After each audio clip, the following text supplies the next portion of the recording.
Good afternoon, Jena Saab. Sir, please unmute. Yeah, unmute your mic, sir. Ravita, can you unmute from that side? I think, can you hear me now? Yeah. Okay. Yeah. Yeah. Good afternoon, Jana sir. Welcome. Yeah, good afternoon. And Good Ravita is afternoon, there. sir. So is the coordinator, and Mr. Pen Malhotra is the director training here. And Good afternoon, Dr. sir. Muralidharan Hi. will join. Yeah, good afternoon.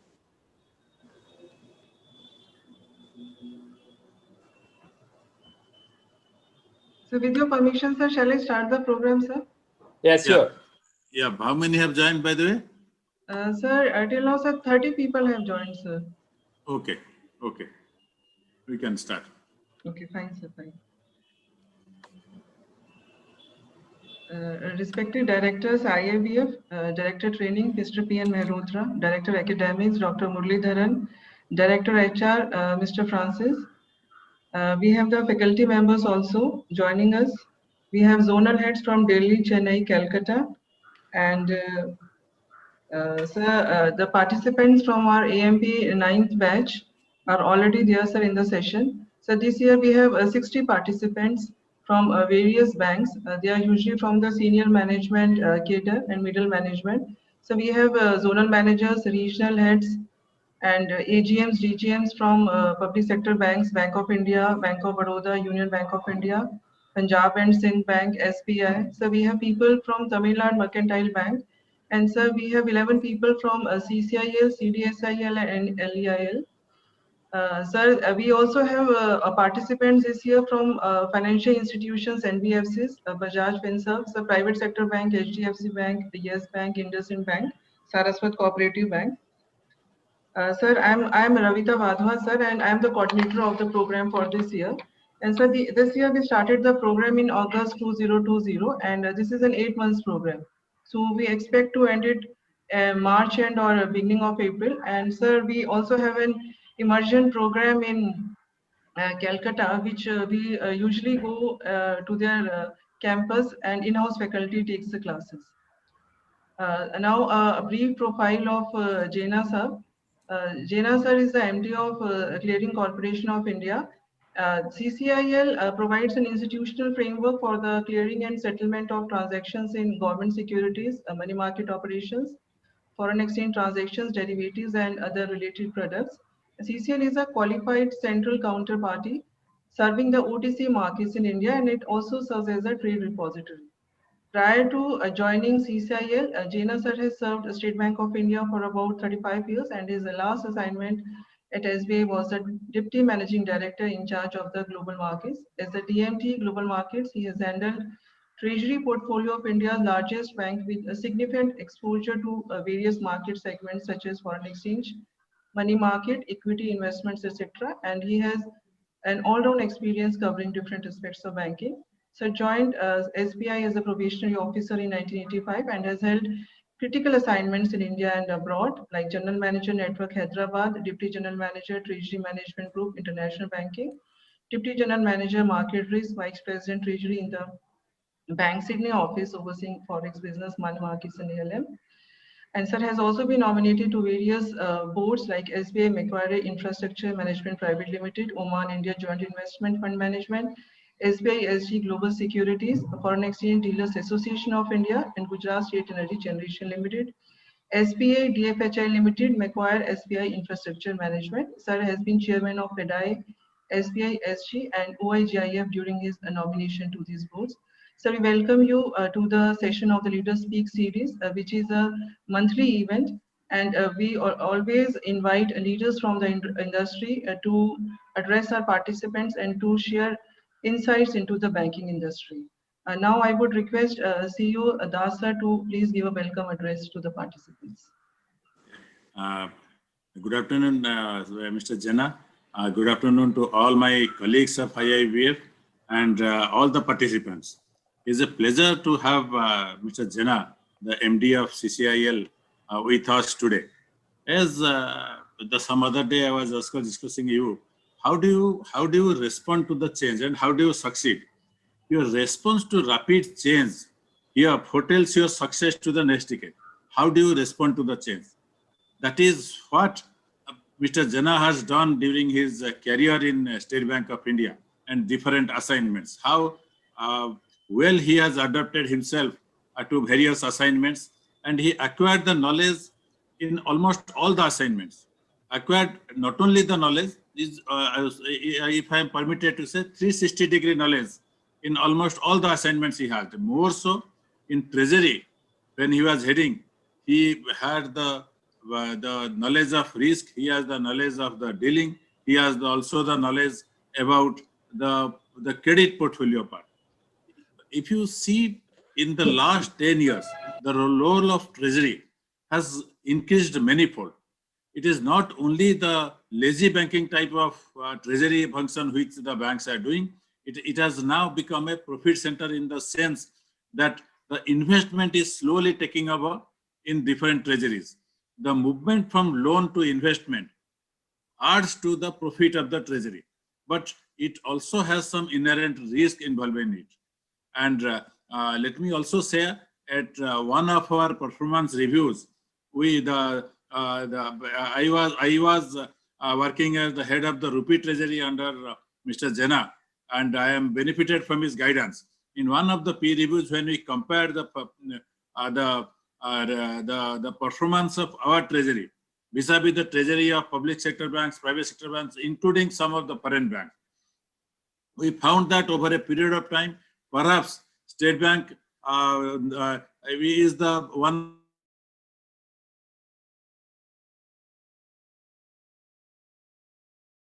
and the interest income. So he is a person who inspires by his conduct, not by his position. As DMD, the position itself is daunting, but he inspires his juniors by his conduct. One of his good qualities is he allows to think out of box. The juniors, he has a ear to listening for the juniors and doesn't go after short-term goals. Always he has the eye for the long-term goal and long-term purpose. So you will be benefited from his experience, not only in treasury. He was also heading a network in Hyderabad. He was also having a long stint rather, at Northeast, working at various positions. So one more thing which will make his style of function stand out is his planning and execution. Most of us are good in planning, but what separates from the ordinary, with the exceptional leaders, is the execution. That is where Mr. Jena also scores. It is maybe a loss of State Bank of India, but it is certainly a gain of CCIL. So in the process today, you will hear from him not only about the treasury, he will also share some of his experiences, how he has elevated the treasury of State Bank of India to a different level, how he has also effected certain changes in functioning at Hyderabad, also maybe some of his interesting experiences from Northeast. So welcome, Sir Jena Sahab. As Ravita told, we have participants from various banks, private, public sector, including NBFCs. This program is done in association with IIM Kolkata, but because of COVID, we are doing all this program online in a blended mode.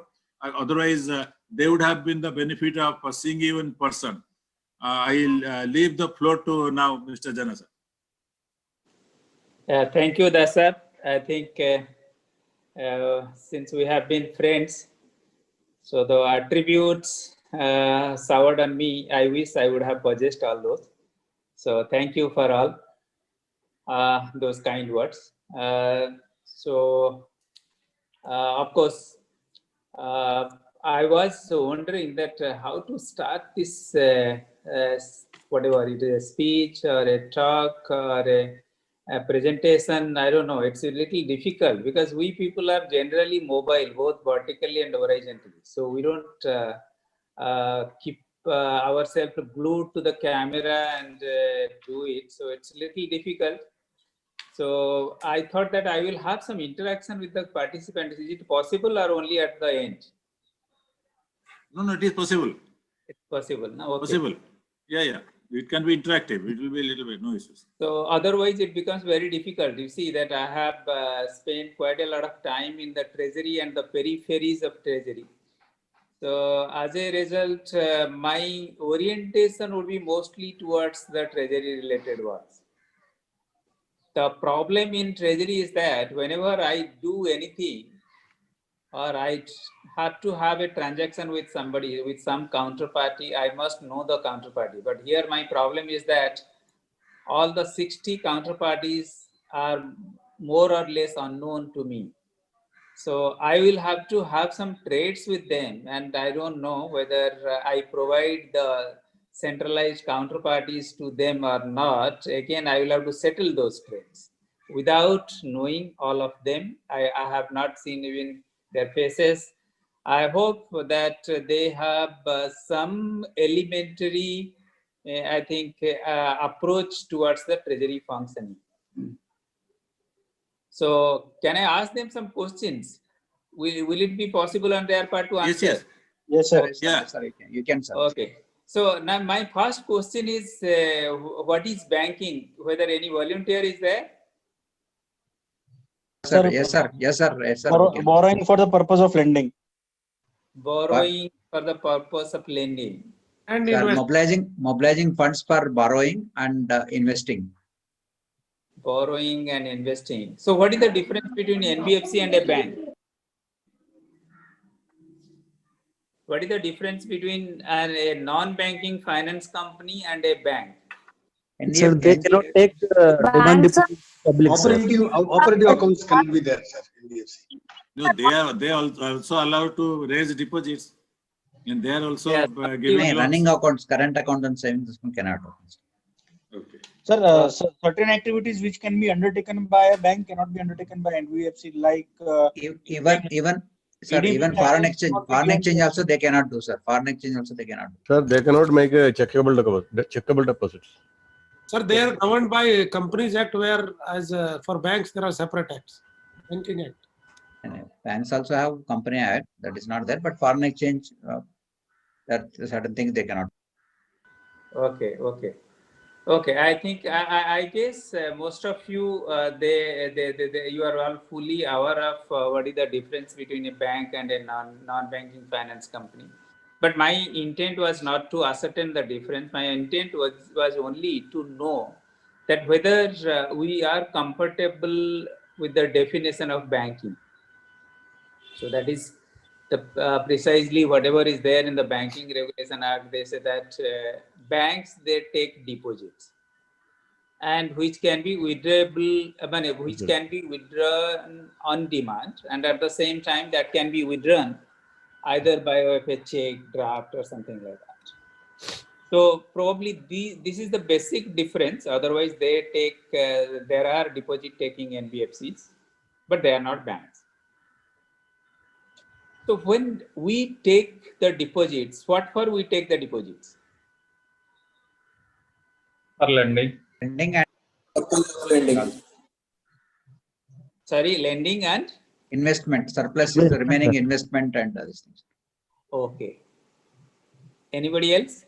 The primary objective is to earn profit through lending and making investment.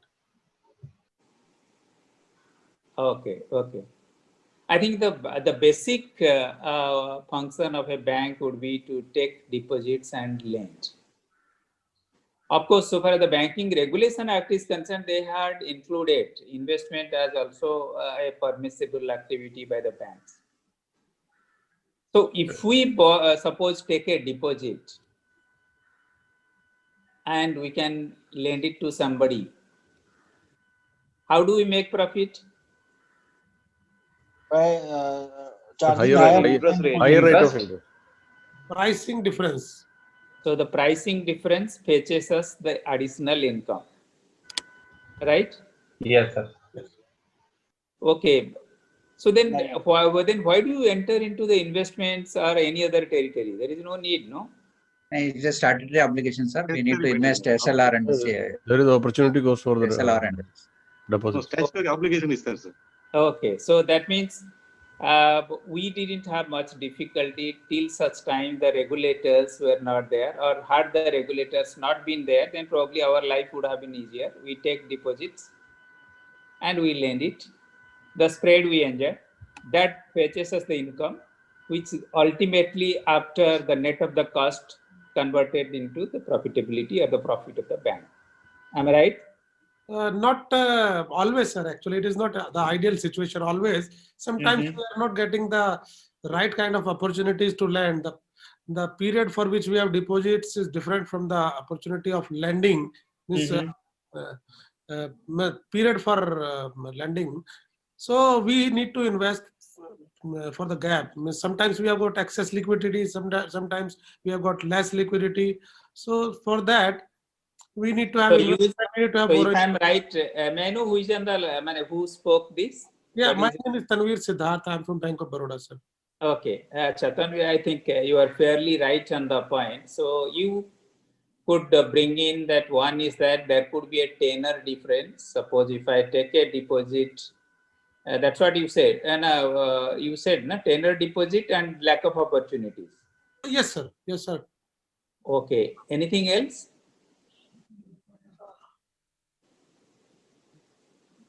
I think some people, when they were explaining or they were defining the differences between an NBFC and banking company, that is bank and NBFC, they were saying that some foreign exchange usage. Yes, sir. Yes, sir. Not able to undertake a foreign exchange directly. Okay. They are not given AD license. The basic functionality, I am not going to the services part of the banking. So what I say that we have basic customers who give us the deposits. We have basic customers who take loans from us.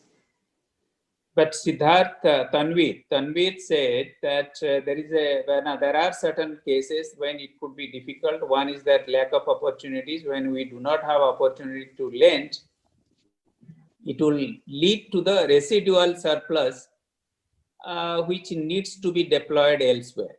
That is one. Second thing is that there could be a tenor difference. Say, for example, if I'm taking a deposit for 5 years, but I have to sanction a demand loan, say for 1 year, 2 years, 3 years.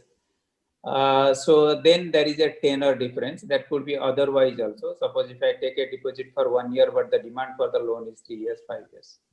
Asset liability mismatch. So you can have a tenor mismatch.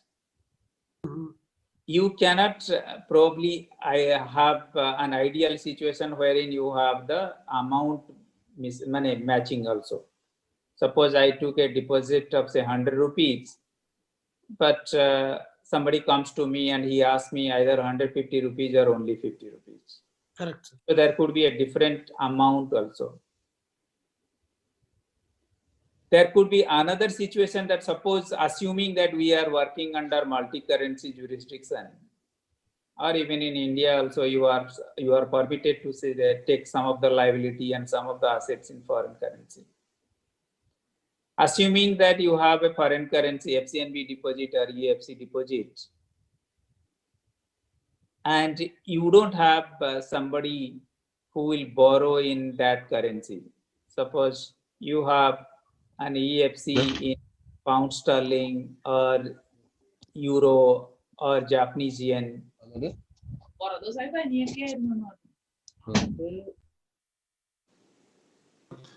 Yeah, any problem? No. Mr. Pramod, can you mute your mic, please?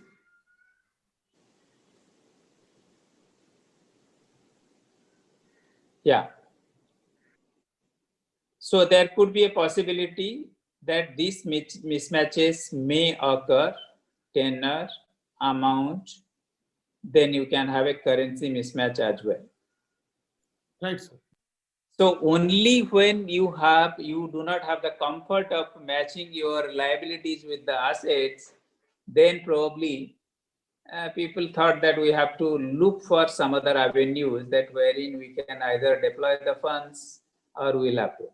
So assuming that suppose you have a liability for 5 years, that is the deposit, and you got an asset demand for say 2 years. So what risk you would be carrying? And asset liability mismatch, sir. One Liquidity risk, sir. mismatch. So liquidity. Liquidity risk. How? Because my liability is for 5 years. Okay. And my asset is For 2 years. So reinvestment risk. This will be reinvestment. Okay. It's a surplus So- of after 2 years. Yeah, so Interest rate risk is also there. That will interest rate risk, in fact. So far as the liquidity is concerned, then you are fairly assured of the liquidity, assuming that your asset quality remains as it is. And on maturity, you get back your funds. So then probably you carry a reinvestment risk, that is the price risk or the interest rate risk for the residual period. Suppose you have matched it for 2 years, that you whatever spread you ask for, you got it. But beyond 2 years, you do not know what your new asset would fetch you. There are two things. Either you may not get an opportunity to lend, or you get an opportunity to lend, but that time, whatever would be the benchmark rate, probably would have fallen, can go up also. So in that case, you carry an interest rate risk. So how do you manage that?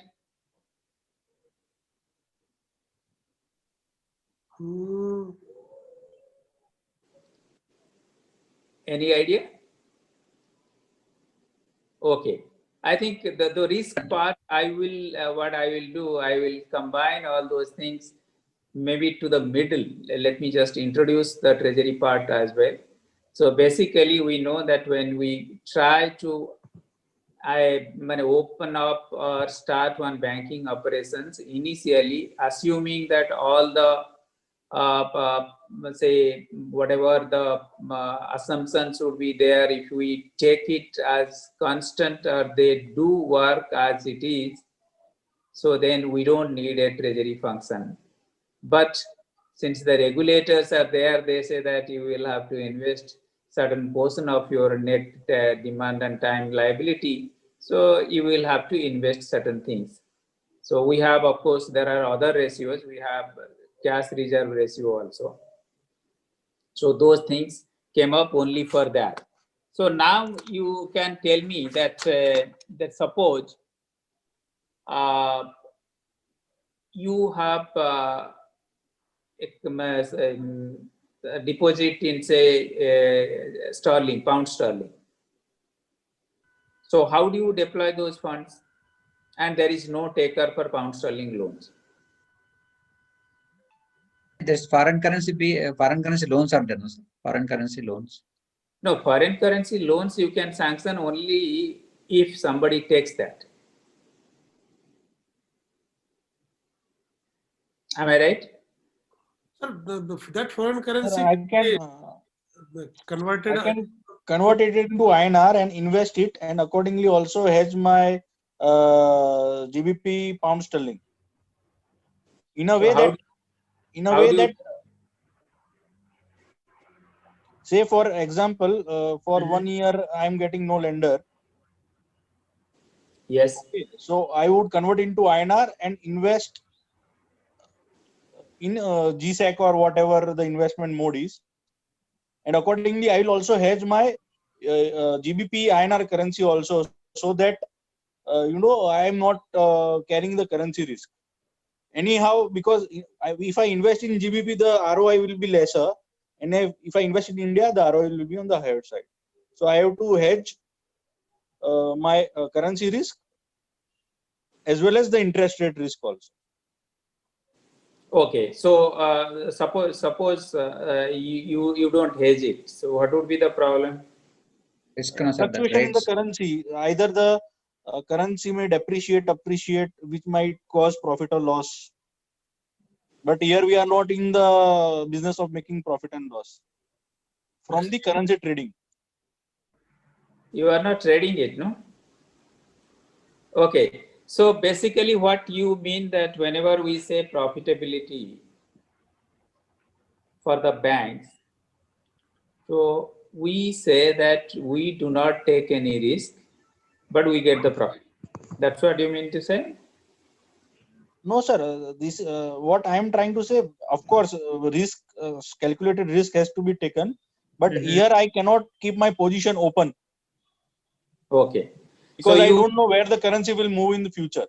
so you mean to say that since I am in the process of the basic banking activities, so what I will do is I will take only the primary risk for me, that is the activity of lending, that is the credit risk. I will take a credit risk, but other risk part I will remain fully hedged. That's what you mean to say? Yes, sir, to an extent. No, what is what is the rest of the things? So if you feel that okay, you will take only the credit risk, but you won't take anything on the market risk side, market risk which could be either on account of the exchange rate movement or the interest rate movement, which could impact the overall net payable or receivable of my liability or my asset. That's what you are saying, isn't it? Yes, yes, sir. So that's why you said that you want to remain hedged so far the currency exposure is concerned.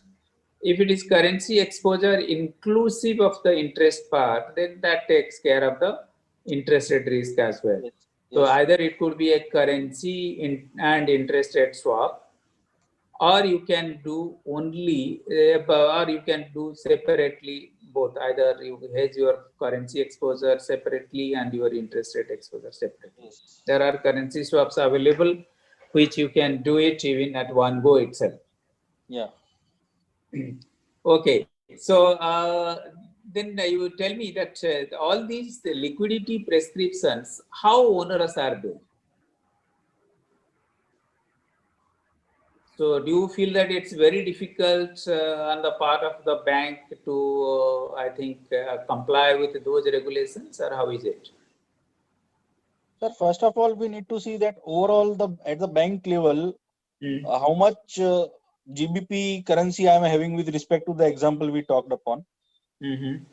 So accordingly, the necessary analysis has to be done. Means in how. No, what I was saying that so far as the regulatory prescription, somebody said, na, we had that statutory liquidity ratio, cash reserve ratio. So all those things, there could be your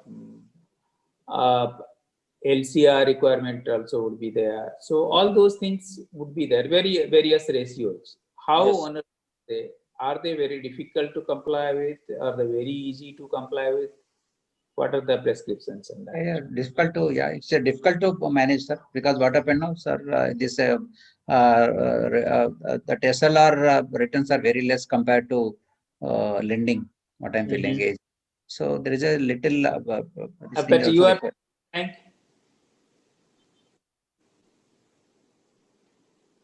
Are you from? You are from which bank?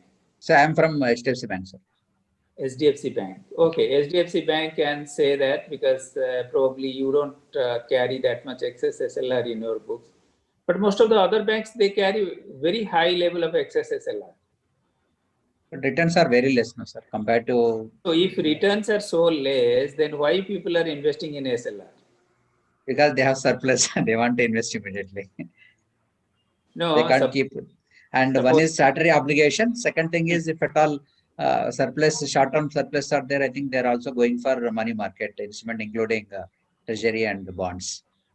No, that's fine. Suppose if you have short-term surplus, say 2 months, 3 months, 5 months, 6 months. So what you can go for treasury bills, I accept that. That would be certainly that would be compressing your income. Yes, sir.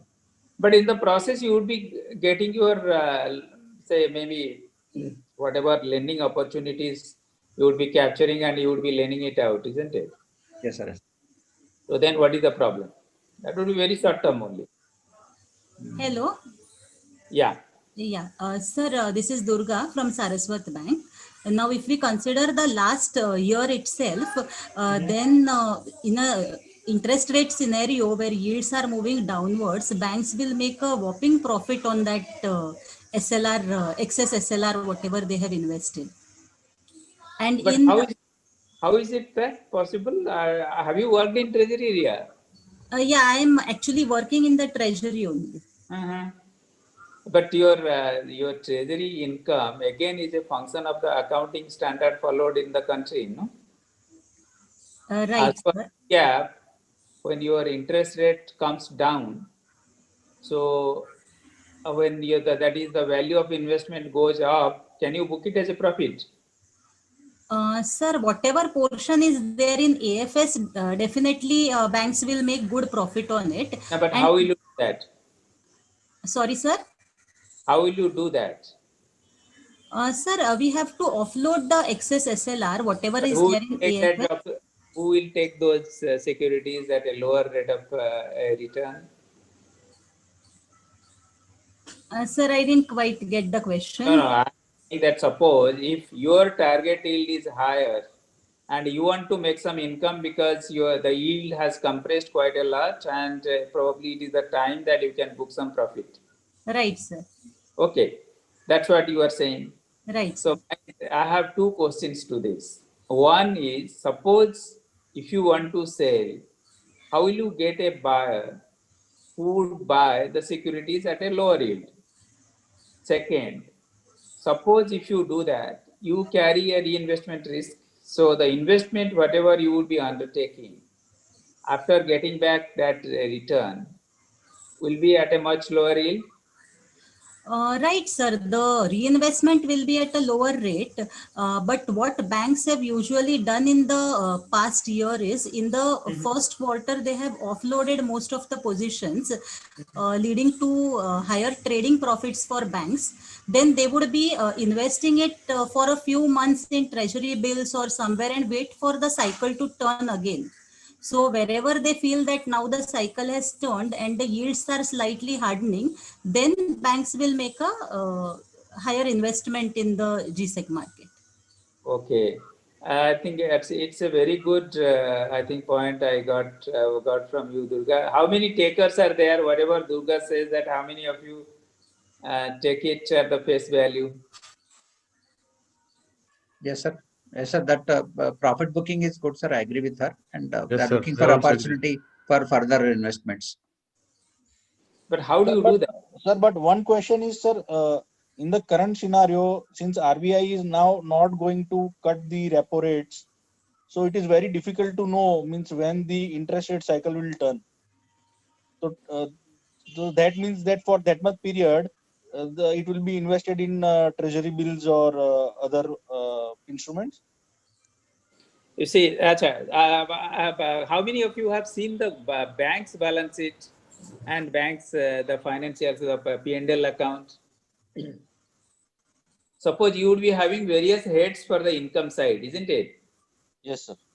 You would be having income is basically from the interest income from your normal lending activity and the interest income from the resources deployed, that is investment and other things. Right.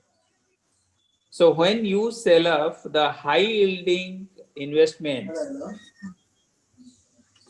so only to the duration time, yes, you have booked the profit at the beginning, but your interest income will compress. Yes. Okay. And there is something called mark to market loss. Yes, sir. M2M loss. Yes. So how do you compute that?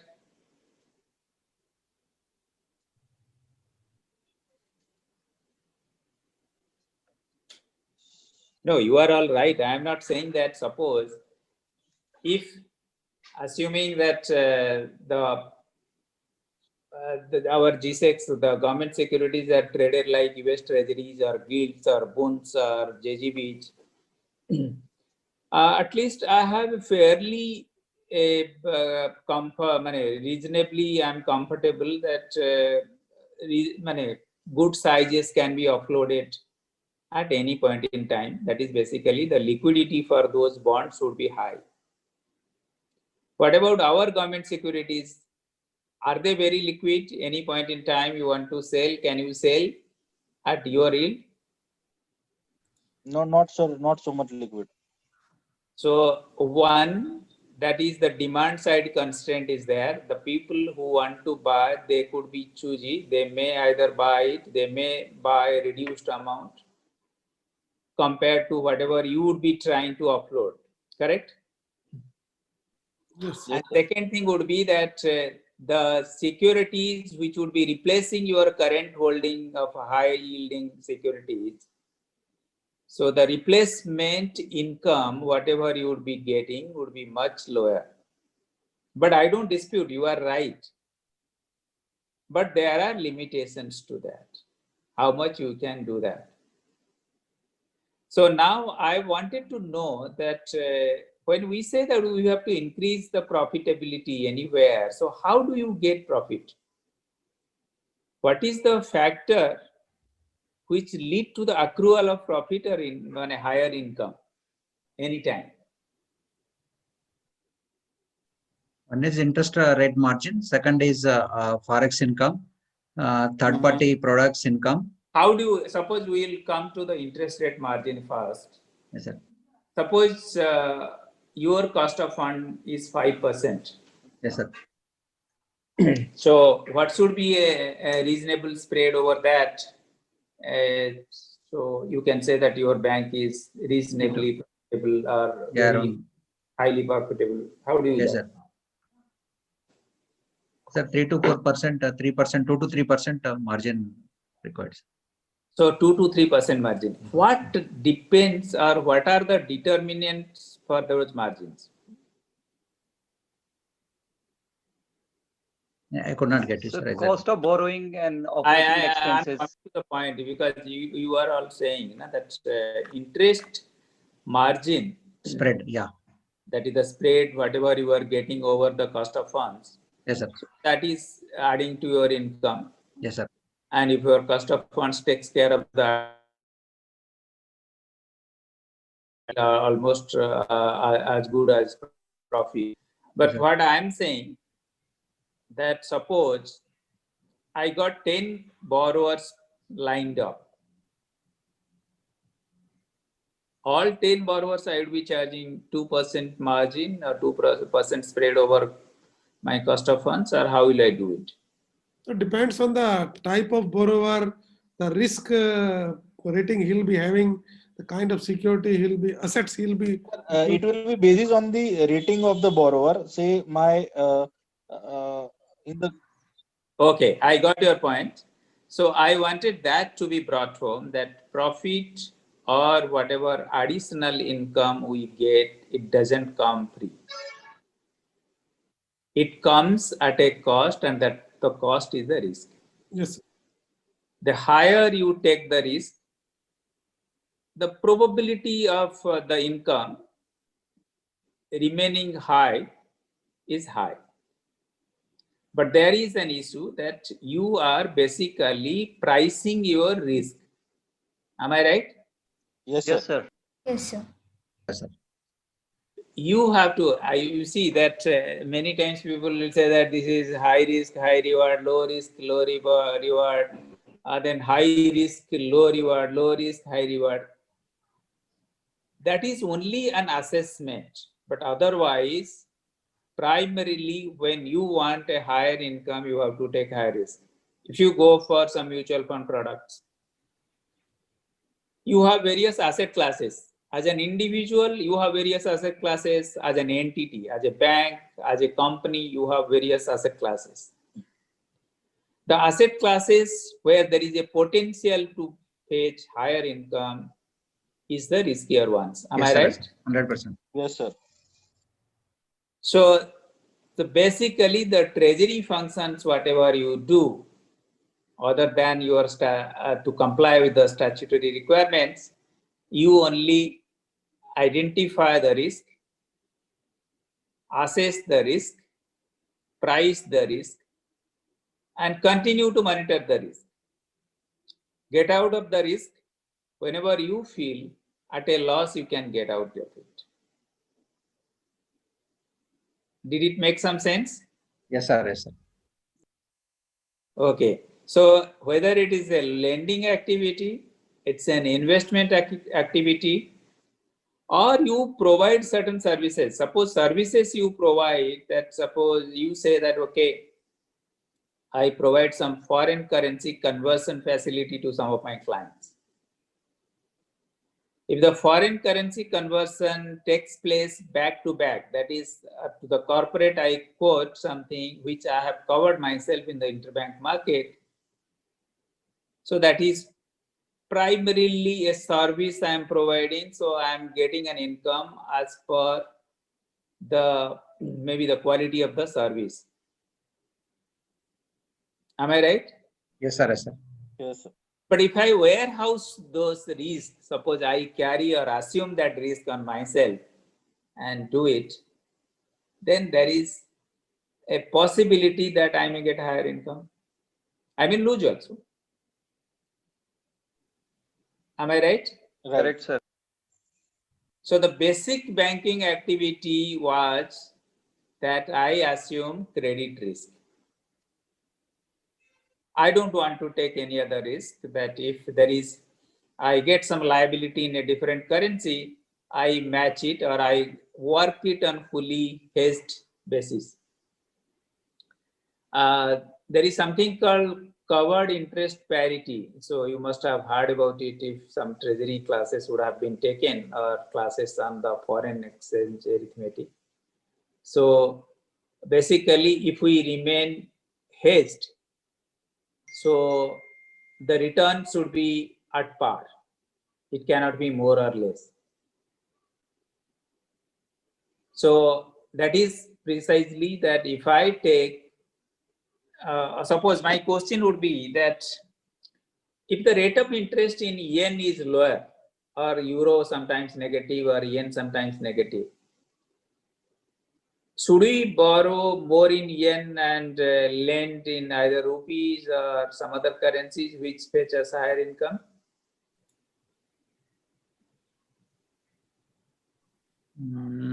Sorry. That is all Yes. depend on the timing that when we're buying or selling something. No, what exactly is the timing? When you want to do that particular transaction, if at that particular point of time, if some instances had happened and prices of certain currency, might decrease. So it at depending on certain conditions, we cannot But decide whether. how do you arrive at the value of a currency, and how will you know that the value has fallen or not? It is because of the interest differentials between the two currency. Sorry? No, interest differential. Interest rate differential is the forward price. Okay. You're talking of that? You told na, means I will borrow in Japanese yen and lend in INR. Okay. In Japan, the rate of interest are in minus, whereas in India it is 5%, 6%. So you are saying that if you want to cover it, so then the interest rate differential will be the cost of the hedge. That's what you want to say? Yeah. The cost of the hedge, assuming that these are freely tradable currencies, may not be exactly the interest rate, because our forward premium, when you say that yen rupee forward premium, it could be a function of yen dollar and dollar rupee. So dollar rupee not necessarily would be the interest rate differential between dollar and rupee interest rates. May not be. Dollar yen interest rates could be the exactly difference between yen and dollar. But sometimes that disparity could be there. So in that case, that interest rate parity will not hold. But otherwise, whenever interest rate parity holds, so whether you raise liabilities in one currency, any one currency, and you create assets in some other currency, if you operate on fully hedged basis, the cost or revenue would remain at par. That means your pre-hedge status. Whether you take in one currency liability, you convert to the other currency on fully hedged basis, it would be same if they are freely convertible currencies. In case of rupee, it's not a fully convertible currency. So naturally, there could be a disparity anytime. Even in convertible currencies like dollar yen also, there is a possibility for some short time there could be a disparity. So that means it may not reflect exactly the interest rate differential. the forward price of that currency. But I was asking about the value of the currency, like I think what was her name? She said that it depends on the time. If the currency value has fallen, that is, it has decreased. So in that case, probably you can think of. But I couldn't get it because you do not know exactly what could be the value of a currency. Is it Sneha? I think Sneha. Yes, sir. Yeah, so so that I'm not sure, because you do, the arriving at the value, fair value of a currency could be dependent on external variables. So those external variables, if I bring in, say it could be disputable. I think I don't say that it would be an Yes, sir. undisputable way of assessing that value of Yes, the sir. currency. But yes, if you say that the forward price of the currency could be, if it is fully convertible, it could be the interest rate differential. Okay. But I'm very happy that I think all of you are extremely interested in the discussion. So that's very good. And I was thinking that it's a Sunday, and after having some good Sunday lunch, probably all of you would be having a very difficult time. So generally, post-lunch sessions, and that too on a Sunday, and then generally it would be that the interest would be inversely proportional to the quality of food you have taken already. No, sir. Okay, No. good. Yeah, so the basic activity is the credit risk. Then when we come to the residual funds deployment and all those things, there is a possibility that we would be carrying market risk. So on the market risk, since I said that nothing comes free, we assume risk. That's why we get some additional income or the profit, whatever comes, it is the risk taking ability. Suppose you you set up your own venture. So what is the return you would be expecting from that venture? Suppose if you have 100 rupees and you want to set up your own venture, what could be a reasonable expectation or expected return on that 100 rupees investment? Yes, sir, if I'm primarily investing in FD, then I would like to have more than FD. Say 7%, then I would like for 10-12% return on my investment. Okay. Any other view?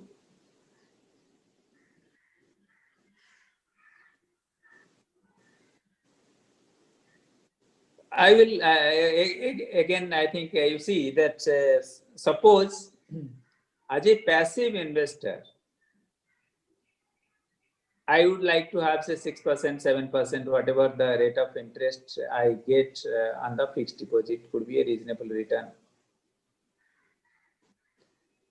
If I do not want any risk, that I don't feel that I should be investing in one of the banks which may fail sometimes during the future, then probably I will lock in some GSEC.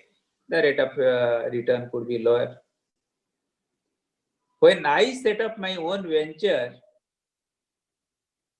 it's not the return alone which at risk.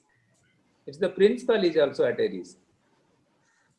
And my time, when I set up my venture, so I carry various types of risk here. First, I convert myself to an entrepreneur, so I carry that risk. I use my capital, not the borrowed capital or others' capital. So that return on the capital also I would certainly like to have. So I would just ask you a simple question, that how do you maximize the return on your capital?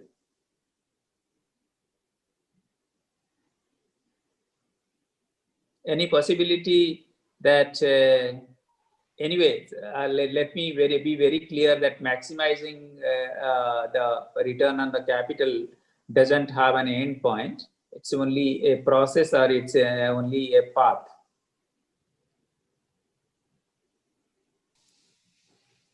Any volunteer for that? Reinvestment.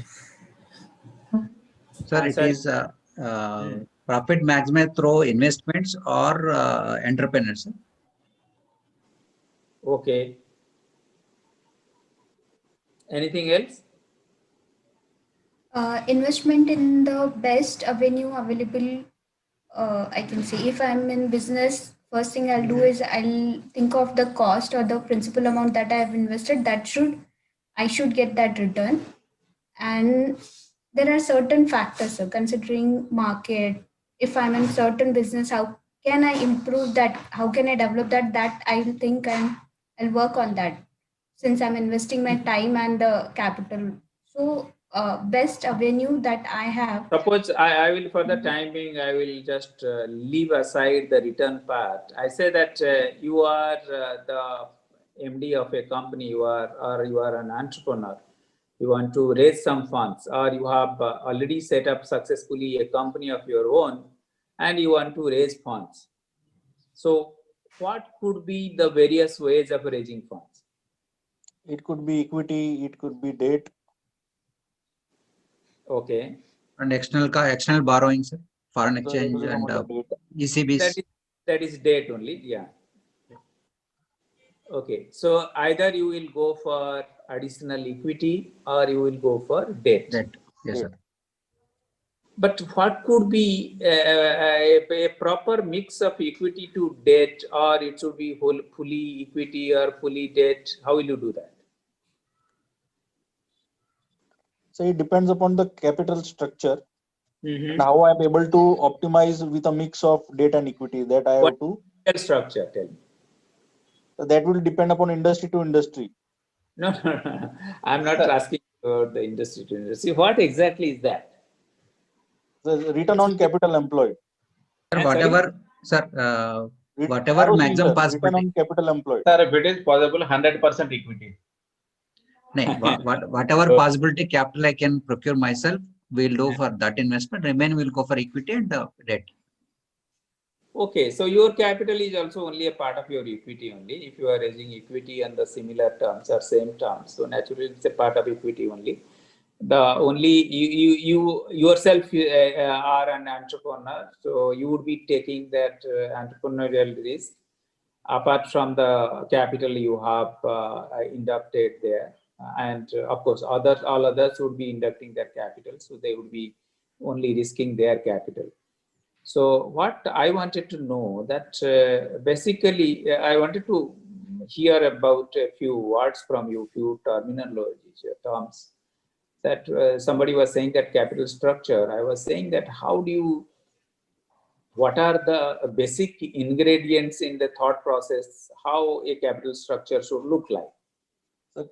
So it depends upon the cost of raising the capital. So equity is not equity is considered as one of the costliest way of raising money. Okay. So my weighted average cost of capital should come as low as possible by various means of raising funds. So it should be a mix of equity and debt. Also it depends that once I have grown to a certain stage, my internal accruals should also finance my growth. So there the requirement of debt will be less. Okay. Sir, one more thing I can say that, sir, and at least I should maintain the margin. For example, even if I want to go for debt, so I should maintain some margin, sir. For that I have to equity. For example, I have 100 crores project, but for example, 100 crores, no bank will give, no financial support. At least I need 20-25 lakh crores of my own funds through equity. So that is the reason minimum required is around 20-25% of capital for my own funds or equity. Okay. So we'll also consider short term and the long term, that is money market investment and the capital market investment that we can do, so that we can will have in hand funds whenever we'll need in certain conditions. So we will also consider that. Okay. Can you tell me that there are two terms, ratios, which are very frequently used. One is return on equity and the other one is return on assets. Can somebody, for everybody's benefit, speak out that what are these ratios?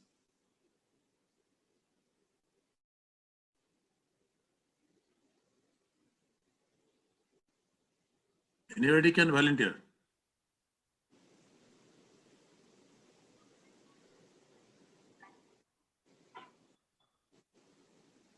So when I was asking the question was that how do we maximize the return on the capital? So it depends on these two factors actually. First of all, so far as the capital, return on the capital in absolute terms is concerned, I can maximize if I do not have any limit so far as my gearing is concerned. That is basically my debt could be substantially higher. So if I debt fund most of my financial assets, if you are a finance company, so with a small capital base, there is a likelihood that you may get substantially higher return on your capital. But your return on assets will depend on, again, the average return on those assets net of the cost. So then in that case, probably your gearing alone will not be enough.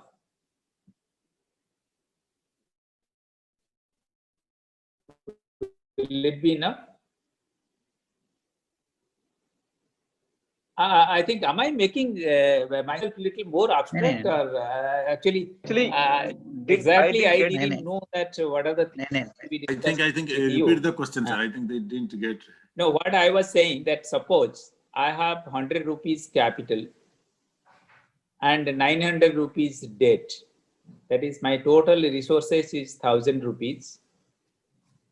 So if whatever I deploy, I get say a spread of say 100 basis points. So in 1000 I get 10 rupees. Correct. Okay. 110 rupees. And sorry. In 1000 you will be getting 1%. No, 1% will be 10 100, rupees. 100. Yes, sir. Yes. Correct. Yes. So 10 rupees is my total income utilizing the entire resources, both equity and debt. So since 100 rupees is my capital, so 10 rupees, assuming that there is no other expense or anything of that sort, so the distribution goes to the equity holder. So what would be my return there? My return means the equity holders return would be 10%. So in 100 rupees, they earn 10 rupees. By taking loan for 900 rupees, total resources deployed 1000 rupees, and a net spread assuming of say 1%. I didn't, for simplicity, I didn't say that there's 900 rupees, whatever would be the cost. I say that total return in, for simplicity only, 1%.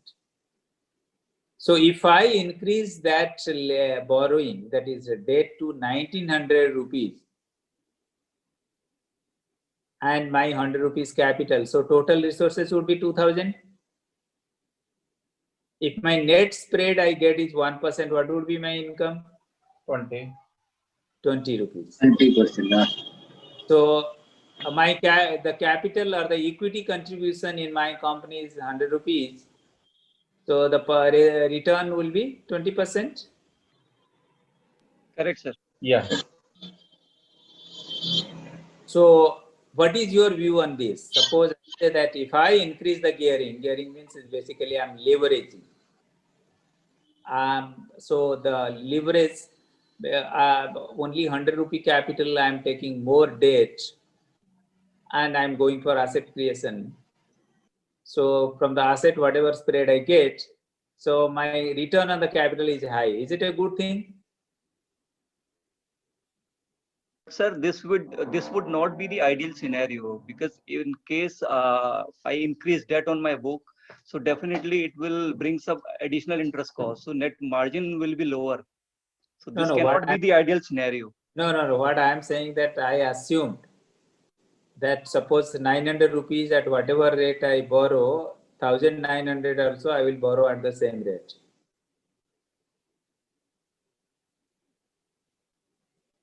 Okay. So if I borrow 1,900 at the same rate, which is a possibility, you cannot rule it out.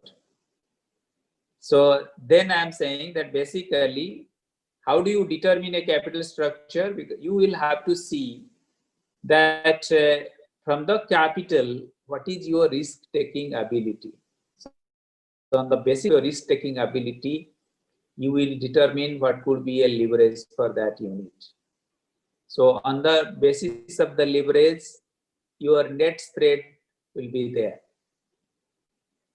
So you will increase the profitability. So I wanted to bring home that all these things entail some of the risk which would be embedded in your decision-making process or your asset creation or liability raising process. So those risks only, if you manage, then they give you higher profit. Otherwise, without risk taking, you can't have very high profit. Are you at home with me? True, sir. So Yes, what sir. I that probably that capital. You see that somebody was from SDFC, no? What was his name? Ashok, sir. Ashok, I'm Ashok. Ashok, what is the CD ratio in SDFC Bank? Are you from SDFC or SDFC Bank? It's just a bank, sir. Bank now. So what would be the CD ratio? Around, I think 70% around. Achha, only 7%. Okay. Yes, sir. I was of the impression that it could be higher. Anybody from Yes Bank? No. Sir, CD ratio of SDFC Bank would be around 90%, I think, because in Yes, 2019 it was around 88 or 89%. Yeah, it should be. That's what I was thinking. That CD ratio for SDFC Bank would be very high. Yeah. So, what about CD ratio of other public sector banks? So Union Bank, it is 70%. 70% is not bad. 70% is good. Okay. Sorry, sir. HDFC 19 itself, I just checked. It's 89%, sir. 89% CD ratio. Okay, that's what I was. My feeling was that it should be close to 90%. And for SBI, I think, sir, it's around 80 to 83%. No. For Bank of India, it is 67, sir. Is it more than that? SBI cannot be so high. SBI will be much lower. Bank of Baroda, sir, 73% approx. 73. Oh, that's very good. Okay. 67 for Bank of India, sir. Achha, okay. Yeah, because in public sector banks, generally the CD ratio is little lower. So for SDFC, that's what I say, that the residual liquidity flowing to the treasury could be limited compared to other banks. When other banks, the residual liquidity flow would be much faster and much more in volume. So naturally, the treasury, the funds management would assume a lot of more importance compared to the banks where the CD ratio is high, the residual flow would be lower. But that doesn't mean that all those activities are undertaken only on the basis of the residual liquidity.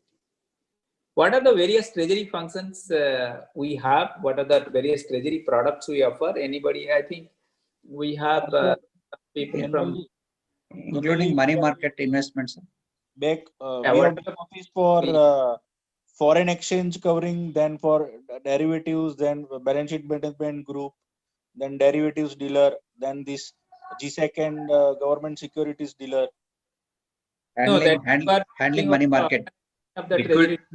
Liquidity management.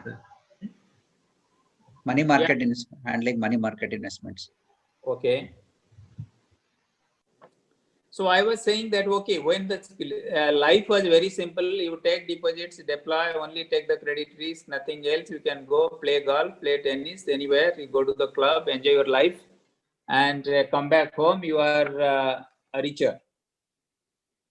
But so far as the subsequent lifestyles are concerned, you have much more complexities involved. You have regulators. They say that, okay, you have to maintain this much SLR, you have to maintain CRR, you have to maintain your LCR. LCR is the liquidity coverage ratio. So then with all these things, then you will have to also make money. And when your liabilities and assets are in different currencies, so you have various ways of hedging those things. What are the various ways you can hedge?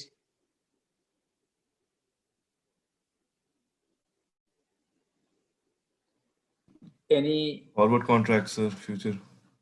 forward contracts? Yes. Futures are there, swap, credit swaps are there. Sorry? Swaps are there, sir. No, but how do you hedge that? I mean, what exactly you do in case of a swap? We exchange the cash flow. Interest rate, sir.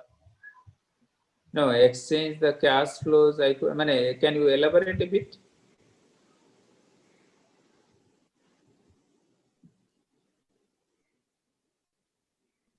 Hello, sir.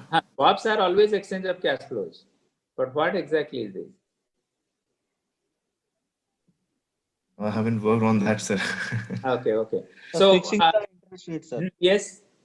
Converting the floating to fixed, fixed to floating. Okay, that is interest rate swap. Yeah. Okay. See, if the counterparty has the floating rate risk on his side, he will go for fixed. So I will provide the fixed rate to that counterparty.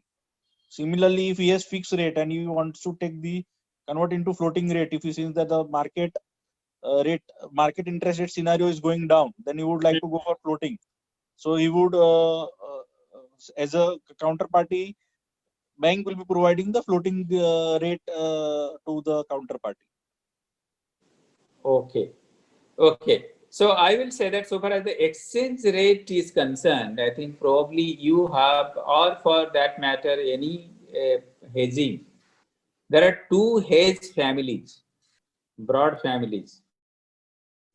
One is the forward family, the other one is the option family.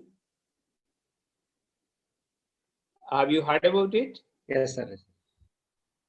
Okay, so the swaps and all those things are a part of the forward family.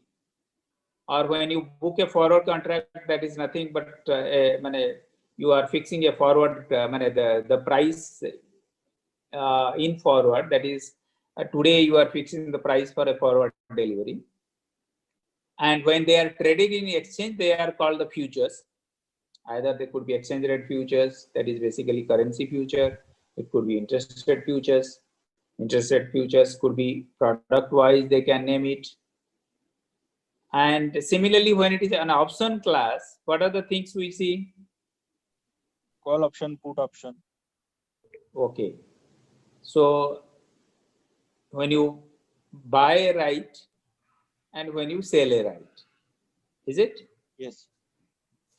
So, sir, for call and put option, there will be two things: writer of the option and buyer of the option. Correct. So there are two broad things. Then either you sell some currency or buy some currency. When it's a call is a buy and a put is a sell. Am I right? That you mean to say? Or? No, sir. Put is basically when I'm bearish, I will go for a put, and when I am bullish, I will go for a call. No, you see that in call what do you do and in put what do you do? Call we purchase When and I expect that the prices of the particular underlying security will go high, so I would like to cap my risk to a certain amount. So basically, I have the right but not the obligation. No, that is any option buyer will not have the obligation. He will have the right only. And option seller will have the obligation, no right. Is it clear? Yes, no, sir. it's not clear. Clear. No, Yes, sir. anyway, we will not deal with the options. These are very trivial things so far as the understanding of treasury is concerned. I just thought that, okay, I will bring home that there could be two types of families. One is the forward family, the other one is the option family. So in case of option, actually in India earlier, I think, do you have any idea when did we introduce options in India? No, sir. Or the options were permitted? No, sir. No? No. Okay. Anybody? So in 1993, the cross-currency options were permitted, not rupee options. You can hedge your cross-currency exposure. That is basically, if you have an exposure in sterling, then probably a cable, that is basically dollar sterling pair, you can buy an option or sell an option. Sorry, selling was not permitted in India. You can buy an option only, either buy a call or a put. That was introduced in 93. But it didn't take off. After some initial euphoria, I think it died down. What exactly is the feature of an option? How many of you have bought insurance policies? Almost all, sir. All, sir. All, sir. Yes, sir. You all discuss those things in the class, or how do you know? Since you are a banker, sir. Okay. To have, sir. So you see that options are nothing but insurance. You can say that you have bought an insurance. Whatever premium you pay, you don't get back that. But you get a cover. Suppose if you have fixed that at the strike price, whatever is determined at the beginning, you can buy if you are a buyer of a call option, or you can sell if you are a buyer of a put option, that currency, irrespective of the movement in the currency. That means the downside risk, whatever you would be having, you cover it. Am I right? Correct, sir. Yes, sir. It's only the downside risk. So what could be a downside risk? Can anybody say what is a downside risk?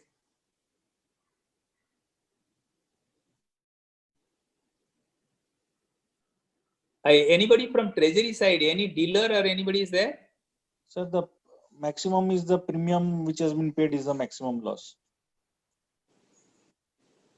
No, I'm not saying that. That is the maximum loss. So basically, when you have taken the strike price into your account, so the strike price inclusive of the premium whatever you have paid,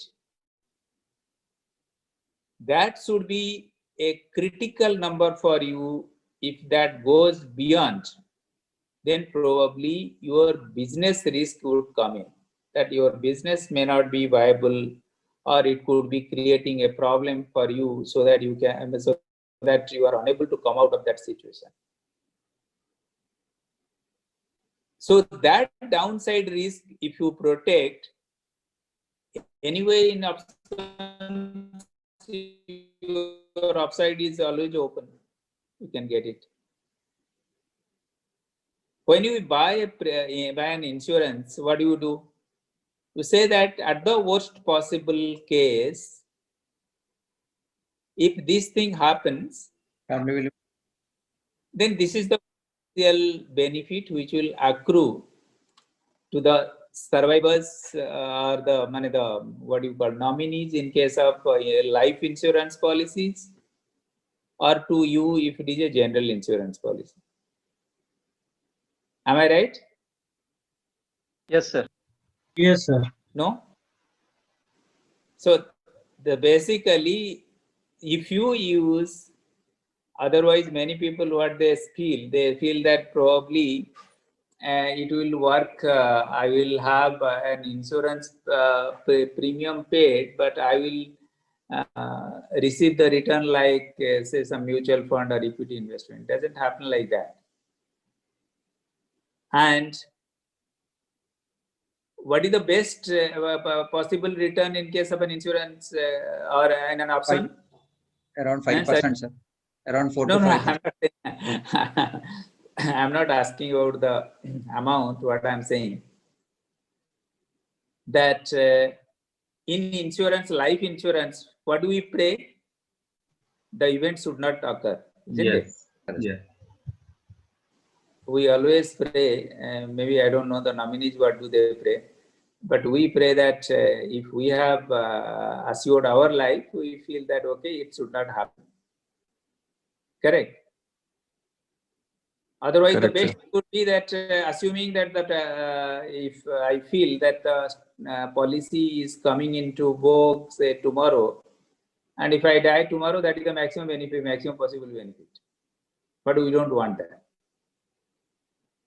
So similarly, option, mostly if you take out of the money option, where the premium payable would be much lower, most of the cases, then probably that cost would be very less if you use as a hedging tool. But in case of forward, this is actually the interest rate differential. If it is a convertible currency, non-convertible to a great extent, it would be the interest rate differential. Okay. But so far as our, I think options are concerned, in our country, it was prevalent even in the olden times. People say that the first option was written by King Dasaratha, and option buyer was Rani Kaikeyi. You know that? No, sir. Yes, sir. No, he wrote an option saying that, but there are certain flaws in that option. He didn't mention what is the validity of that option. He didn't have a third-party administrator like, say, CCIL, that centralized counterparty, that where everything would be settled. Those things were not there. And that's why there was no public opinion also, because it was all privately done, all private placements. So you have to see that credit risk we take in case of lending. In case of investments, we take both credit and market risk. Market risks are different types depending on your asset class. It would be interest rate risk if it is an interest bearing product. If it's a forex, that is foreign exchange, you carry a currency open position. So you have the exchange rate, that is the currency risk you have. If you carry equities, then you have equity price risk. Gold would be a commodity risk, or you can say that in India it is included in forex. So in the net open position of the forex, it comes. So in treasury, you will have to be more mindful of the fact how to manage the risk. Can anybody say that what are the probably possible ways that how do we identify risk and how do we manage the risk?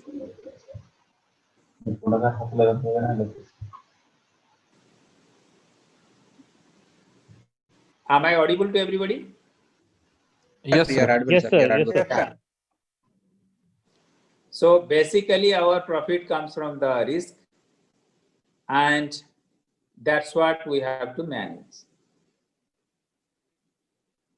How do we do that?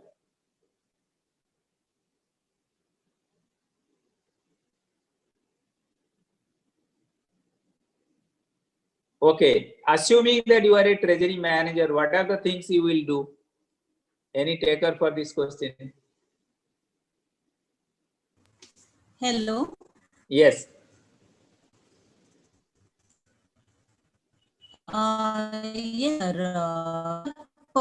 Limits. Durga, breaking your voice.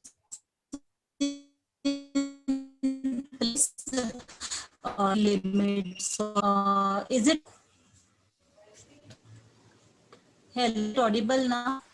No, breaking, still breaking. Hello, am I audible, sir? Now, yes. Now okay. Am I audible? Yes, yes, Yes, yes. yes, Durga, now you are audible. Yeah.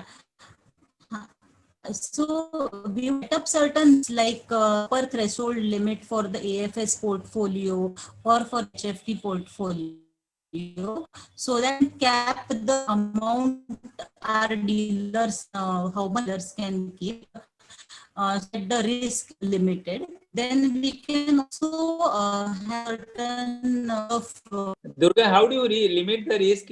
Only if you allocate lower to the dealers, can you reduce the risk?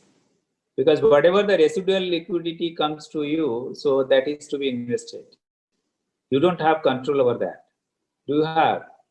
Only probably when you have that residual liquidity flows, you want to increase further, then you can have your own borrowing. That is basically you are leveraging your portfolio, taking it as an equity. You are taking a repo, or you are borrowing through some other means. Could be either the normals, that RBI repo, or other repos, or you can sign up JIBRA document with somebody. You can increase your resources, you can deploy. But so far as the flow from the banking activity is concerned, can you stop that? You cannot reduce that.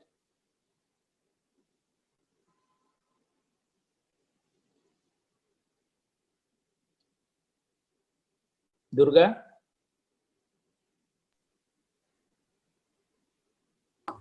Yeah, I think, sir, there was some internet connectivity issue. What I was saying that we would be also using risk metrics like value at risk or mod duration.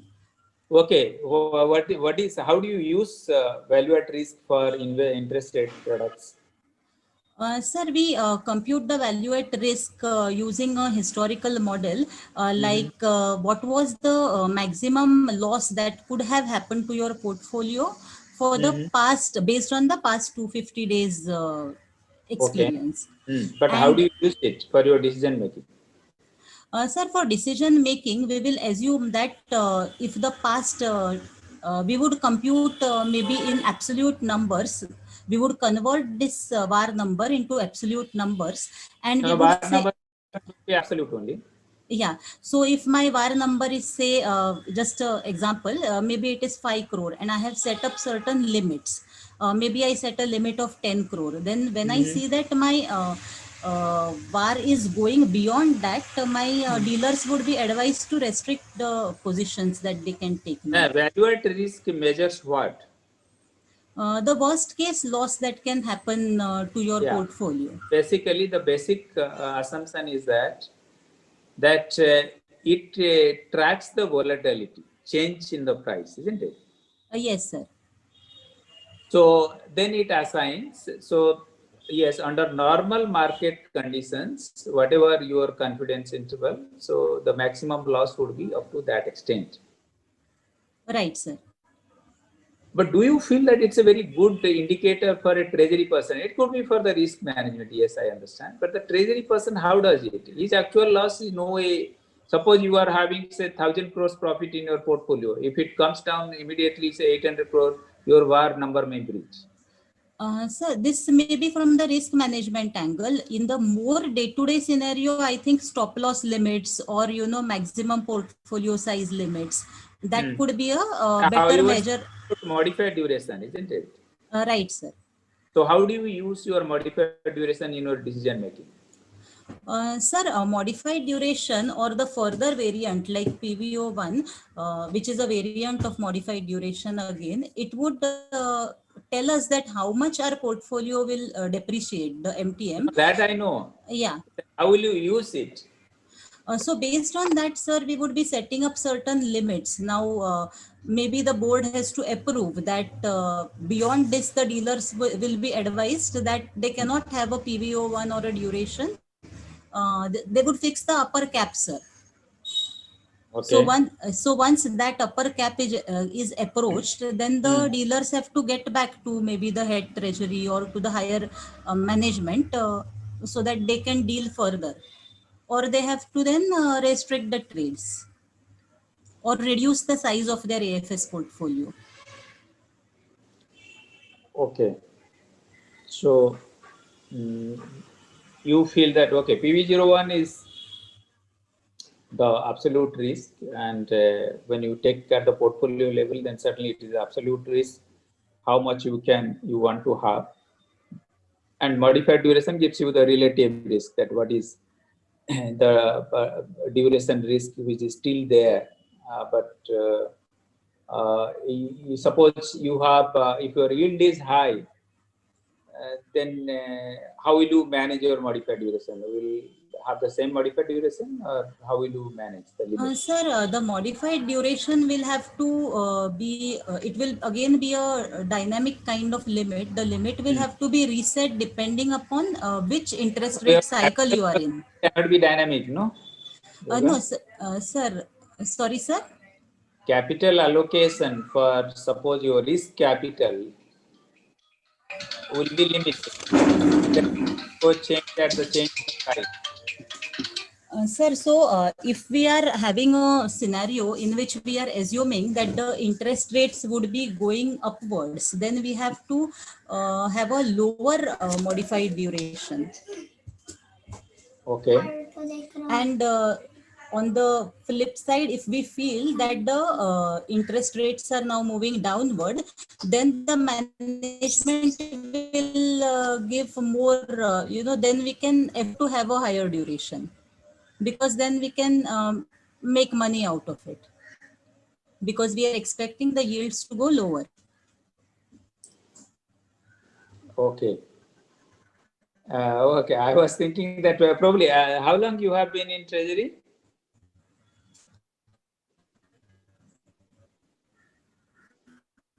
Yes, Durga? Sometimes. I think your voice breaks. There for more than Okay.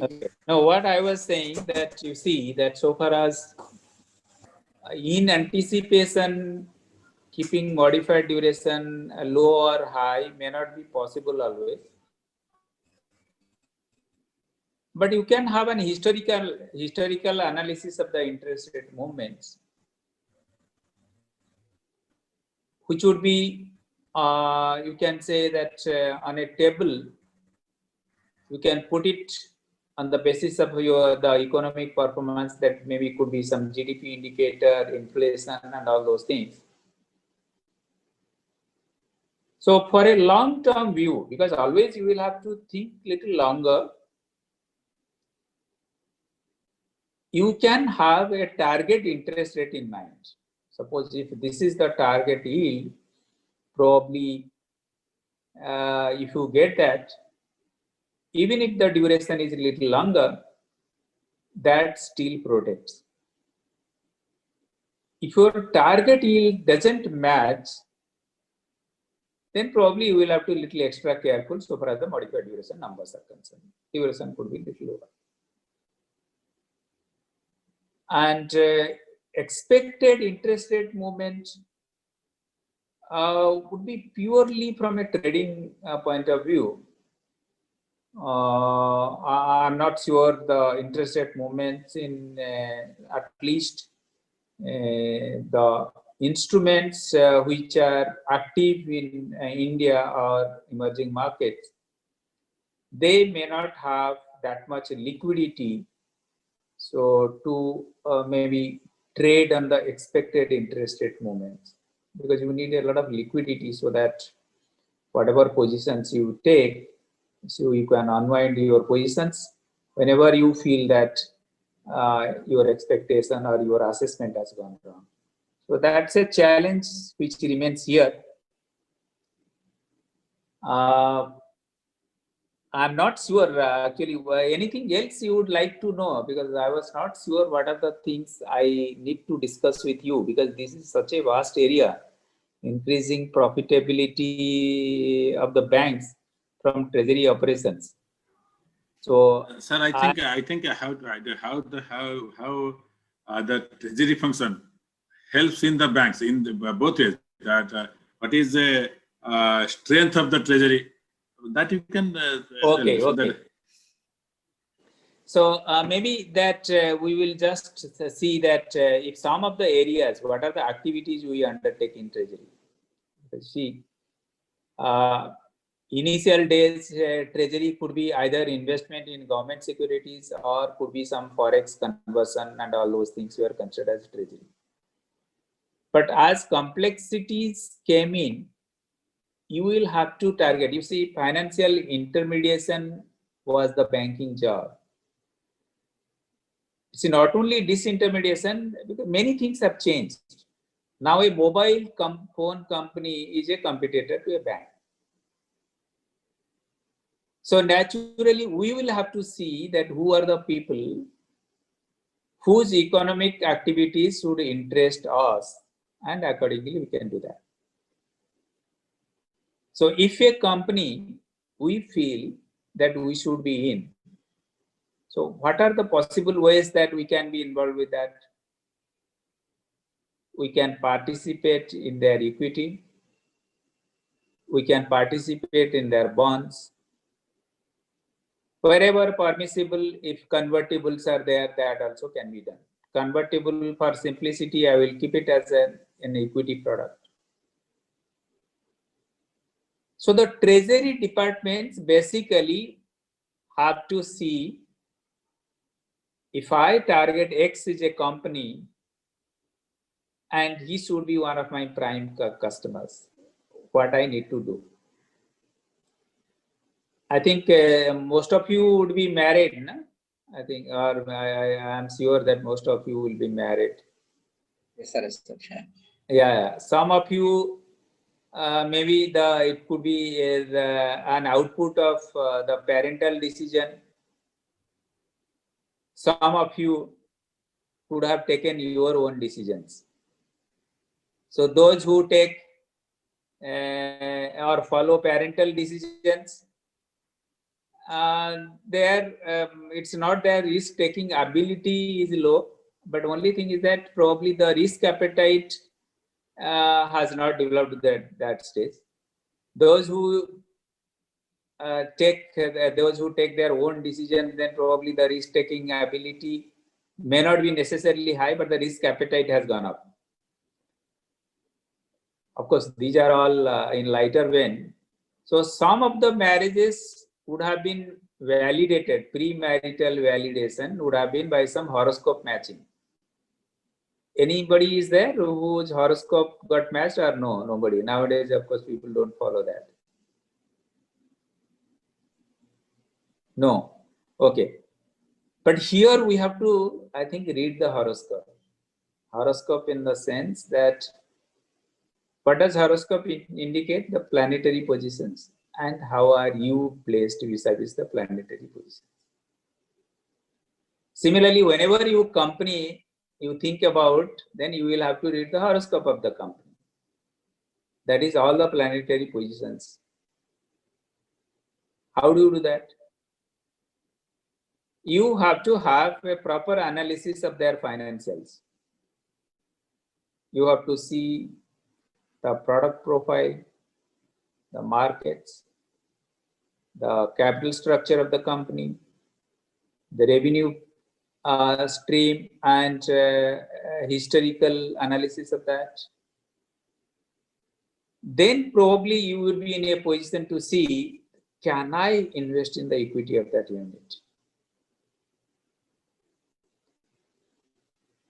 If you feel that the full matching is not there, that is as per your expectations, then you can think of, okay, I will take a risk. I can buy a convertible. At the time of conversion, if some optionality is there, probably that would be beneficial. I will exercise my option. I may not convert. I continue to hold the debt security. Or the debt security where the return will be reasonable. May not be very high, but reasonable. But how do we manage those things? We have to have whatever the residual liquidity comes to us, we will have to have a segregation of those things. Put it as per the risk tree. You have defined your risk appetite, and as per that you can do.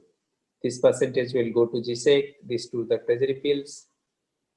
treasury bills takes care of not only the credit risk but the liquidity risk. So those two things would be essential, because ultimately banking is a lending company. So you will have to lend it. Whenever you need cash, you will have to have it. Suppose if it is not a publicly listed company, but it could be a good potential. So in that case, wherever you have organized, then probably you can invest in the equity of the company on private basis. So those are called the private equity investments. You can do that. All these areas you are trying to maximize your return as per your analysis of the investments. And that would be possible only when you identify the risk, assess the risk, and you have a proper risk pricing model that this is the risk. So as per that, my return should be this. If the risk is high, then the return has to be high. Whatever period you run the asset, and it's an income earning asset, that is basically the standard asset. So it must give you the income whatever you need.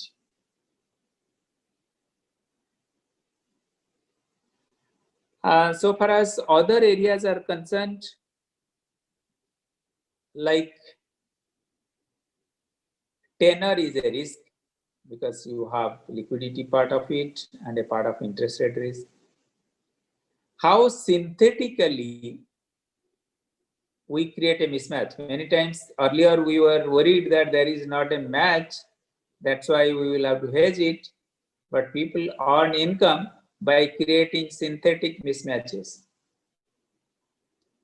If I feel, so the yield curve is not a normal yield curve, so I will create a mismatch probably in the area or in the tenors where there is a possibility that I may get a higher yield. So the newer treasury should be highly customer focused. As I told you, we have to know the entire horoscope of the company or the client. Accordingly, we will say, जैसे आप लोग ये करते हैं ना, कोई astrologer आता है तो बोलता है आपको ये ग्रह शांति के लिए पूजा करना है, यहाँ केला देना है, यहाँ गुड़ देना है, यहाँ पक्षियों को दाना देना है, हर चीज होता है. So similarly, we should be in a position to tell the company that in your case, probably there is a mismatch so far the liquidity projection is concerned at this place. So why don't you take this product? If there is an exchange rate risk, that okay, you have an exchange rate risk, but basically you don't have a currency risk, but the mismatch in the cash flows. So how do you match that? So all those things would be possible only when you have a deeper analysis of all these items. So credit, market, and the last one, which is extremely important, is the operational risk. We were thinking that we are trying to have a better system that is straight through processing with the IT intervention and all those things. Nowadays, with IT intervention, we can certainly provide a lot of activities or a lot of products to our clients. We can reduce our risk. Of course, our income also gets reduced substantially because nowadays the cash flows or the settlements are so fast that many times we don't get float funds. So those things are there. And in case of counterparty risk, if it is the interbank entity or even clients also, wherever there is a centralized counterparty, that's CCP, like CCII, those possibilities should be utilized, and they are ab initio, it may look a little expensive, but they are cheaper if you price the risk, lot cheaper, because after all, we pay quite a lot of things. We pay hefty premium either for our health policies or life policies or general insurance policies, because we carry a risk. Similarly, we need not be worried about risk at all, because we should be in a better position to know the risk, identify, capture, assess, and use it, because very rarely you can mitigate the risk. I don't know. You can diversify the risk. So basically what we do many times, the derivatives are the products which have been maybe in use, not exactly to mitigate the risk. It reduces to some extent certainly, but it diversifies, because otherwise diversifies in the sense, wherever I want to take the risk, I can take the risk. I need not take a risk where I don't want. So if I have taken a risk or identified a risk somewhere, I don't want to continue with that risk, I will hedge it. That is basically I am diversifying to some other area. So these are the things probably I thought that I will tell you in the, there was a PowerPoint presentation which would have been probably circulated, but most of the time I have never followed any PowerPoint presentation, except wherever it is 1 or 2 slides and it will give me a broad contour of what I want to say. In general, my speech used to be little different. Used to be full of interaction, and there would be a lot of anecdotes, and many times we used to have a very humorous way of interacting with all the counterparties. But my limitation has been that I don't know the counterparties. That's why it was a little difficult for me. But Dasar, thank you. Questions, I'm open to questions.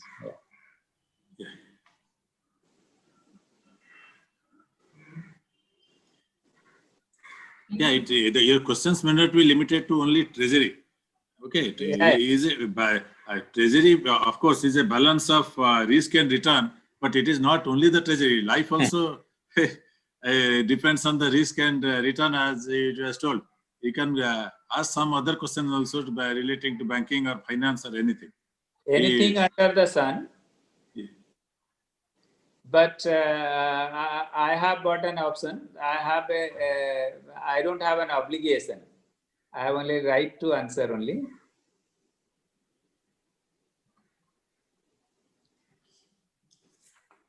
Yeah, I think, sir, this Ravita, sir, with your permission, can you share your PPT with the participants? Yeah, it's not a very well prepared one, but you can share that. Okay. Sir, I have one question. Yeah, please. Yeah, please. Sir, why Indian banks are not able to perform well compared to our counterpart, other countries, other thing? Even recently, one class you have seen that our performance, NPA, other things very high. And what is the reason, sir? What you find out why our banks are not able to perform well? First of all, I will not buy the logic that our banks are not performing well. Our banks are also performing well. You see, so far as the NPAs are concerned, there are historical factors behind this. Some say that our underwriting standards are not as good. I will partly agree with that, not fully agree with that. Maybe the credit administration part is little more organized elsewhere. Credit administration means it is not the assessment, that underwriting part. But after the credit is disbursed, so those parts are little, I think, that needs to be strengthened. Second thing is that when our IT intervention needs to be strengthened, so that we capture whatever information is possibly available on public domain. We don't even capture a substantial part of that, not to say that we capture the full information what is available in public domain. So that we don't. So that we'll have to do that. With AI ML, so I have a feeling that probably we will get a lot of applications in the market. Already there are a few of them already there, and some applications have been developed by some of the banks also using AI interventions. So with that, there is a possibility that the information flow and its analytics would be much faster. That is, there is a possibility. And the other one, when I was saying that what is an ideal capital structure, that is how what should be the leverage. So many cases, what has come to the notice earlier, that when the NPA cycle was almost at the peak, the leverage was very high. So very high in the sense that many times you feel that if a 100 rupees project, it could have been financed even up to 100 rupees, if not more. So when the borrower doesn't have any stake in the business, so he doesn't bother whether he loses it or he continues to have it. So those things with the information flows, with the aid of artificial intelligence and others, so the analytics could be much superior, and I think few years down the line that could be a lot better. Thank you. Thank you, Sir, sir. I have one question. Can I ask? Yeah, please. So it is not a question basically, it is just sharing of something. In fact, during the last few years, as you also must have witnessed, that many of the NPA accounts, they have been restructured, and part of the loan has been converted into equity, and ultimately it has gone to the treasury. Then similarly, a lot of asset sale has been done to the ARCs, etc. And part of the debt has been converted to the security receipts. Now, whether it has affected the role of the treasury to augment the profitability in some or other way, and whether the treasury has been in a position to convert some of these so-called NPI, I will say, into the profitable instruments. I will put it in this way that so far as the residual liability is concerned or residual assets are concerned, treasuries, they don't have any control over it. So you need not worry for a thing which you do not have any control if you are from the treasury. But this, I have also witnessed it. So I used to say that neither I have control over this part of the liability or this part of the assets. But the issue is that probably the awareness has to come. You see that when SRs used to be issued, and that time, I don't know, it could be in the wisdom that although it postpones, there is a possibility that few of them could turn around. But our experiences have been bad, and you pay the fees, the fund houses are paid, so the banks pay the fees. So virtually whatever the cash, that down payment would have been made, so more than that, the banks, they pay the fees. So there is no point in having those assets still to continue in the books. I think that's why when we were in Treasury and in consultation with other departments, more or less consensus was arrived that as far as possible, this structure has to be avoided. So there is no point in having SR. Whatever is the you outright payment you receive, that should be credited and the balance should be written up. There is no point in carrying SRs in the book. So I don't find that. Only when some transfer of assets have taken place, but you still carry the SRs where the possibilities that it can turn around. So those cases we still can hold. Otherwise, there is no point in holding those things. So what we have actually ultimately learned from this, that if SRs are there, then in order to have the return on the SRs, we have to have a better control on the management of those companies. And particularly, I've seen that in some cases, ARCs have recovered whatever amount they had invested, much more than that. But banks did not get anything because of certain covenants attached to that.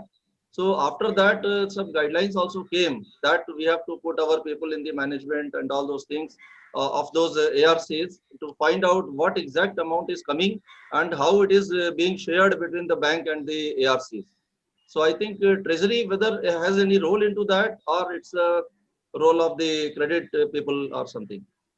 No, so far as the area of operations is concerned, I don't say that whether it should be a credit area or treasury area. It depends on the convenience. But yes, if you can make it a market product, you can have a full control over those operations. But I still have a doubt that we don't have that type of expertise. There is no secondary market, yes. Yeah, so all those things are having a lot of external dependence.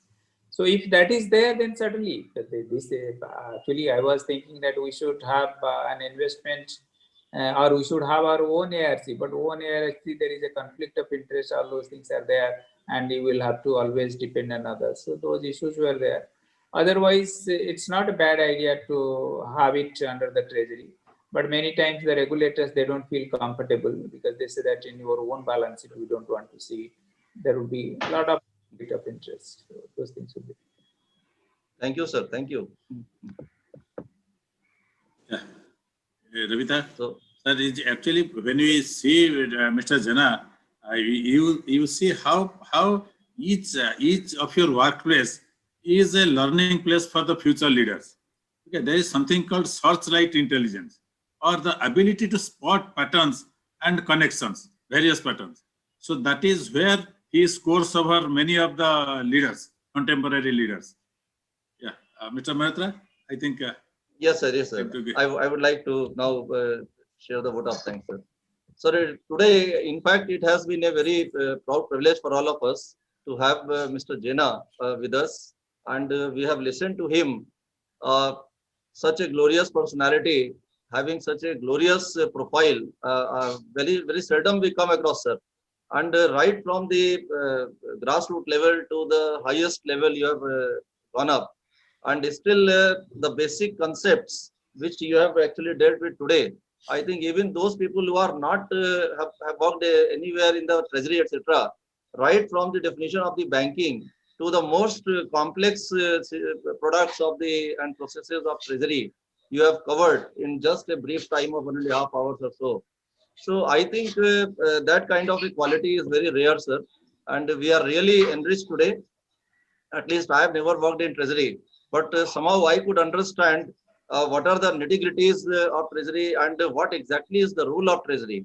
In what way we can cover our losses or maximize the profits out of the residual resources, and at the same time avail all the opportunities which are available in the market just by having a visionary approach. So all those people who are working in treasury, I think that it should have been a very, very knowledgeable session for them. And those who are not working with treasury, at least they will be encouraged to work in treasury now. So I think it is a very, very useful session today, sir, which you have given us. And in such an interactive way, we are also learning this style. Actually, we are just struggling as to what kind of methodology we should use actually in virtual mode. So we have picked up some of the tips from you today as to how we can have more interactions in the class. Such a complex subject, it can be dealt in this way. Then other things also we can do. So, sir, my all the thanks to you on behalf of the IIBF as well as on my personal behalf for sparing your valuable time. And at a short notice, you have agreed to deliver your address today. Thank you so much, sir. And I would also thank the participants. Yes, sir. I would also thank the participants who have been so enthusiastic in interacting with Jena sir. And I think many of you are very knowledgeable. You have shared your knowledge also. And I think it will be a mutual learning, win-win situation for the speaker as well as the participants. So we all are learning in the process. Thank you very much for your healthy interactions. So Ravita also is deserving a lot of thanks because of organizing it so well. Particularly our CEO, sir, who is only suggesting the names of the prominent personalities like Jena sir, and I think many more interactions we will have in this Leader Speak series. So thank you very much, sir, and thanks to all. Thank you, Jena sir. Thank you. Thank the participants. Some other time when Thank it you, is sir. physical, I would love to come and Yes, sir. That would have been better. Thank you, sir. Thank you. Thank you, sir, very much. Thank you, sir. Thank you, sir. Thank you, And the sir. Thank you, sir. Thank you. Thank you, sir. Thank you very much, sir. Thank you, sir. Thank you.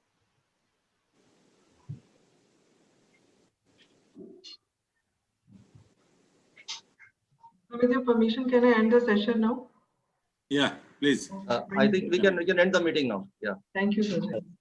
Thanks, Ravita. Thank you, Ravita. Thank you. Thank you. My pleasure. That's all. Thank you. Thank you, sir. Thank you. Thank you, Jana, sir. Thank you. We'll be in touch. Thank you, sir. We'll meet again, sir.